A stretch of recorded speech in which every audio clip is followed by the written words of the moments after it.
வணக்கம் நண்பர்களே. 10ஆம் வகுப்பு மேத்ஸ் எக்ஸாம் ஒரு வழியாக முடிஞ்சிருச்சு. இப்போது இந்த எக்ஸாம் வந்து ஈஸியாக கஷ்டமா அப்படிங்கிறத பற்றி நீங்கள் கமெண்ட்டில் ஷேர் பண்ணுங்கள். மோஸ்ட் ஆஃப் த ஸ்டூடெண்ட்ஸ்க்கு வந்து இந்த எக்ஸாமில் 5 மார்க் செக்ஷன் வந்து கொஞ்சம் கஷ்டமாக ஃபீல் பண்ணியிருப்பீங்க.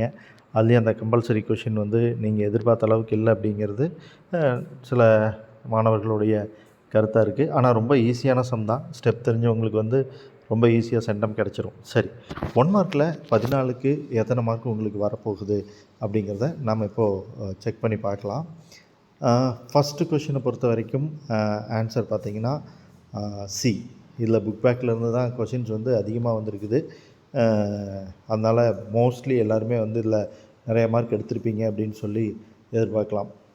ரெண்டாவது கொஷினுக்கான ஆன்சர் பார்த்திங்கன்னா m⁴n. நல்லா ஒர்க் அவுட் பண்ணி பார்த்திங்கன்னா அதுக்கான ஆன்சர் தெரியும். இது வந்து க்ரியேட்டிவ் கொஷின் அப்படிங்கிறதுனால நீங்கள் புக் பேக்லேருந்து ஆன்சர் பார்க்க முடியாது. மூணாவது கொஷின் யூக்ளிடின் வகுத்தல். அதுக்கான ஆன்சர் வந்து சி. இது மோஸ்ட்லி புக் பேக்குங்கிறதுனால எல்லோரும் பண்ணியிருப்பீங்க. நாலாவது கொஷின் பார்த்திங்கன்னா 0. ஒரு கூட்டுத்தொடர் வரிசையின் 6வது உறுப்பின் 6வது மடங்கும் 7வது உறுப்பின் 7வது மடங்கும் சமம் அப்படிங்கிறதுக்கு 0ங்கிறது ஆன்சர். 5வது கொஷினுக்கான ஆன்சர் பார்த்திங்கன்னா பி. ஸோ இதில் ஒரே ஒரு கொஷின் மட்டும்தான் இந்த 5ல் க்ரியேட்டிவிட்டியாக வந்திருக்கு, க்ரியேட்டிவ் கொஷின்லேருந்து வந்திருக்கு. 6வதுக்கு ரொம்ப ஈஸியான ஆன்சர் ரோ மேட்ரிக்ஸ் நிறை அணி டி ஆன்சர். 7வது கொஷினுக்கான ஆன்சர் பார்த்திங்க அப்படின்னா பி தொடுப்புள்ளி.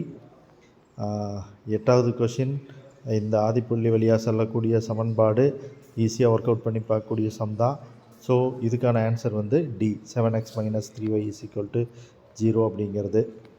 அடுத்து 9வது கணக்குமே ஈஸியான கணக்கு தான், புக் பேக் தான். ஸோ அதுக்கான ஆன்சர் வந்து 1. 10வது கொஷினுக்கான ஆன்சர் எடுத்துக்கிட்டிங்க அப்படின்னா 60 டிகிரி டி ஆன்சர் வருது. 11வது கொஷின் அதுவும் வந்து புக் பேக் கொஷின் தான். 136 பை cm² அப்படிங்கிறது ஆன்சர். 12வது கொஷின் அதுக்கான ஆன்சர் பார்த்திங்கன்னா ஏ 4/3 பை அப்படிங்கிறது ஆன்சர். 13 ரொம்ப ஈஸியான கொஷின். கொடுக்கப்பட்டதில் எது தவறானது? A answer. ஸோ ரொம்ப ஈஸியாக பண்ணியிருப்பீங்க. அடுத்தது 14வது கொஷின். அதற்கான ஆன்சர் பார்த்திங்கன்னா டி. ஸோ இந்த 14க்கு 14 பெரும்பாலும் எல்லா ஸ்டூடெண்ட்ஸுமே எடுத்திருப்பீங்க அப்படின்னு சொல்லி எதிர்பார்க்கலாம். 2 மார்க் ஏரியா ஒன்றும் பெரிய கஷ்டமானதாக இல்லை. ஜாமெண்ட்ரி கிராஃபும் ஈஸியாக வந்திருந்ததுனால நீங்கள் எல்லாருமே வந்து மேத்ஸில் நல்ல மார்க் எடுக்கிறதுக்கான சான்சஸ் வந்து ரொம்ப அதிகமாக இருக்கிறதா நான் ஃபீல் பண்ணுறேன். உங்களோட மார்க் என்ன வரும் கமெண்ட்டில் சொல்லுங்கள். அடுத்து சயின்ஸ் எக்ஸாமுக்கு நல்ல விதமாக படிங்க.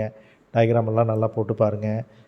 ப்ராப்ளம்ஸ் ஒர்க் அவுட் பண்ணி பாருங்கள். ப்ராப்ளம்ஸ் தெரிஞ்சிருந்தால் தான் சயின்ஸில் சென்டம் ஸ்கோர் பண்ண முடியும். இதை ஃப்ரெண்ட்ஸுக்கு ஷேர் பண்ணுங்கள். அவங்களோட நண்பர்கள், ஃபேமிலி, ஃப்ரெண்ட்ஸ் எல்லாத்துக்குமே வந்து இந்த வீடியோவை ஷேர் பண்ணுங்கள். Bye friends.